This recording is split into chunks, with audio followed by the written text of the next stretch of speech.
Welcome everyone to Life Lessons from Movies, presented by my organization, the Zen of Hollywood, and me, your host, David MacKay. In this segment, we extract life lessons from movies and then use simple and practical tips to help us improve our lives and become happier, which I believe we all desire.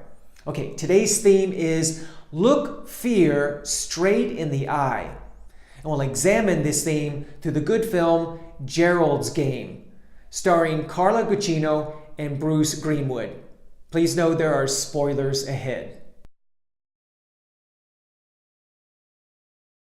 Okay, this film is based on this Stephen King novel, and what a great little story it is. It's based on this married couple, Jessie, this woman, and her husband, Gerald, whose marriage isn't going so well, so they decide to go away for the weekend, to get away from it all at this isolated place, and so to spend a couple of days. Now, what happens is that Gerald thinks that his idea of spicing up their marriage is to handcuff Jessie with her permission and to play these sexual games. Well, what happens? They never really get around to the sex because they begin to argue a little bit, right? And Gerald ends up having a heart attack and dies right on top of Jessie. So there she is, handcuffed to this bed, and she has no way of getting the key, right? She's trapped, and there's no one else around, right? There's no one around to help her, and she thinks that, of course, she may end up dying there. Now, how she manages this terrifying ordeal and the prospect of dying is that she imagines these apparitions, right? One apparition is Gerald himself, right? It's not really Gerald, it's just a ghost of Gerald, as well as and the other apparition is herself, right? As a strong person, right? Because Jessie is this individual who's not very strong, not secure in herself. So she creates these two images and begins to talk to them. Well, one of the themes that they talk about is the fact that Jessie is someone who always runs away from a problem, or almost always, right? She's filled with fear and she never really stands up to a situation. This is the reason, of course, that she marries Gerald in the first place, is that she was seeking security that she didn't have in herself, that she couldn't find in herself in Gerald. Of course, they also end up addressing the true source of Jessie's fear. The fact that Jessie has never owned up to and faced the fact that she was sexually abused by her father, right? She never stood up to him, she never reported him.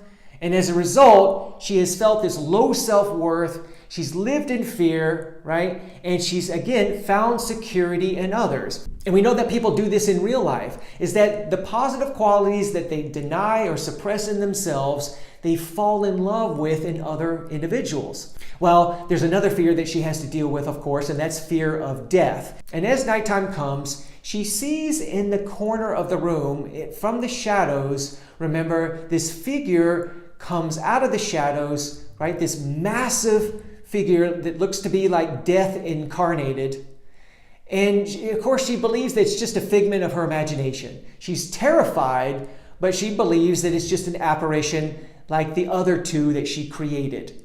Well, Jessie frees herself from her handcuffs. But when she wakes up, because she passes out, right? She wakes up, she ends up seeing the same creature that she saw the night before who came out of the shadows in the room. And as it turns out, this creature is real. It's not a figment of her imagination. As it turns out, this is a guy who's a mass murderer and a grave robber going from grave to grave, robbing cemeteries, right, of jewelry.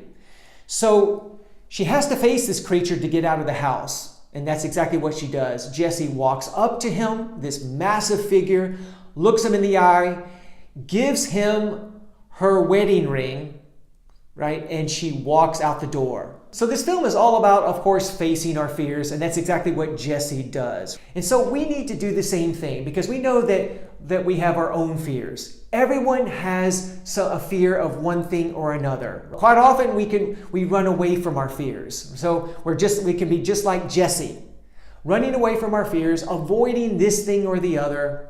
And the thing is that we need to realize is that even though that fear feels very real, in the end, of course, it's just smoke and mirrors. It's just illusion. Now, I'm not trying to diminish fear because it can really be debilitating in our life.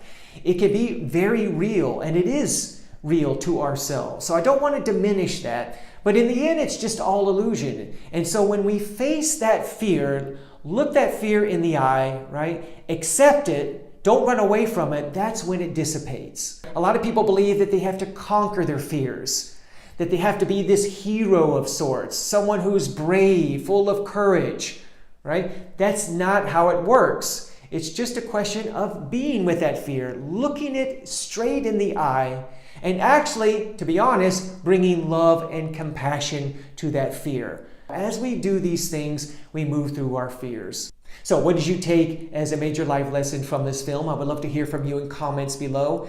And for more tips, movies, and life lessons, feel free to go to my website, thezenofhollywood.com. That's thezenofhollywood.com. And feel free to like this video and subscribe to my channel. Thanks for watching. See you next time.